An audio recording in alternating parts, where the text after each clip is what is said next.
Bonjour Elise. Bonjour. Alors, est-ce que tu peux m'expliquer rapidement ce que tu fais sur le salon? C'est un Camargue que tu chevauches, c'est ça? Je fais des présentations de chevaux Camargue, donc l'élevage du domaine du Celtis. On a amené 14 chevaux et on fait des présentations d'équitation de travail.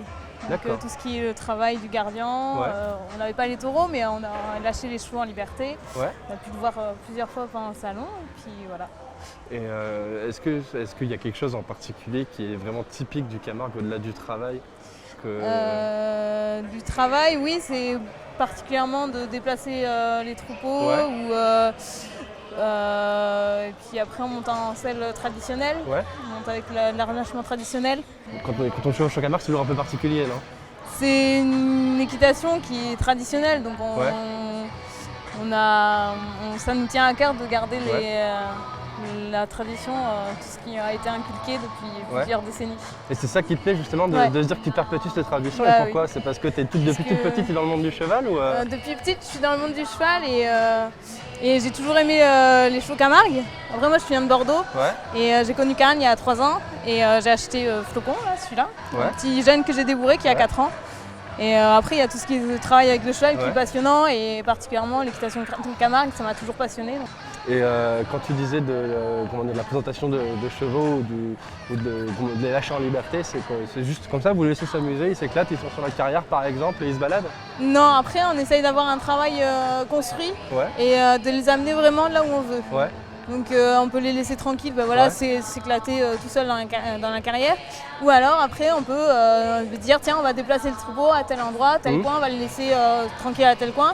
Ou alors on va lui faire faire le tour, ou alors on va trier juste un cheval dans le troupeau. Oui, c'est le principe du dressage mais sans être sur le cheval, c'est ça? Enfin, comment dire, Oui, après il faut qu'on ait des chevaux qui soient vraiment à l'écoute du cavalier. Il y a vraiment un lien qui doit être fait entre le cheval et le cavalier. Et après, c'est un cheval de spectacle aussi, le Camargue, ou pas? Oui, après c'est vraiment un cheval très polyvalent. On peut faire et de l'équitation traditionnelle comme on a présenté au salon, ou alors de l'équitation classique. C'est des chevaux qui sautent aussi, ça a été prouvé qu'ils sautent bien aussi. Donc de l'équitation classique, il y en a qui sortent en cross, il y en a qui sortent en dressage, il y en a qui sortent en spectacle aussi, parce que c'est des petits chevaux qui sont maniables et très généreux en fait. Ils ont un mental qui est particulier parce qu'ils vont vraiment être généreux. Si vraiment on les a avec nous, on peut traverser le monde entier, quoi. Et justement, ce lien cheval-cavalier, peu importe la race, c'est toujours très important, non? Oui. Et pourquoi, justement? Je sais pas, après, moi, je voyais pas l'intérêt d'avoir un cheval pour être à cheval et avoir peur. Et donc, en fait, avec les chevaux Camargue, j'ai trouvé ça, c'est dans leur caractère, dans la nature. Et puis après, il y a une sélection naturelle qui est faite et ils essayent d'avoir les meilleurs chevaux avec le meilleur mental. Et franchement, c'est ce qu'il y a chez Karen au domaine du Celtis, c'est ça qu'elle recherche.